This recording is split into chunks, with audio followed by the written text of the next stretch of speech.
नमस्कार मित्रांनो, आजपर्यंत तुम्ही माझ्या खूप साऱ्या व्हिडिओज बघितले असतील, पण ही व्हिडिओ तुम्ही लाईक नाही केली तरी चालेल, पण शेअर नक्कीच करा. मित्रांनो, महाराष्ट्रामध्ये कोपर्डीची घटना, बेलापूरमध्ये अक्षता म्हात्रे नावाच्या मुलीसोबत झालेला प्रसंग आणि उरणमध्ये जयश्री शिंदे नावाच्या मुलीवरती झालेला बलात्कार आणि तिचा खून, या सगळ्या गोष्टी ऐकल्यानंतर आपली तळपायाची आग मस्तकामध्ये जाते. आज आपल्या शिवरायांच्या महाराष्ट्रामध्ये या सगळ्या गोष्टी घडतात, ही सगळ्यात मोठी लाजिरवाणी गोष्ट आहे आणि शोकांतिका आहे आपल्यासाठी.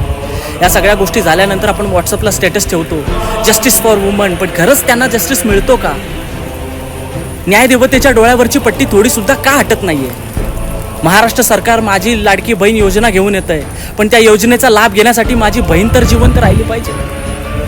शिवकाळामध्ये रांझ्याच्या पाटलाने एका बाईवरती बलात्कार केला होता, त्यावेळी शिवरायांनी त्याचे हात पाय कलम केले होते. त्यानंतर शिवकाळामध्ये अशी एकही बलात्काराची घटना घडली नव्हती.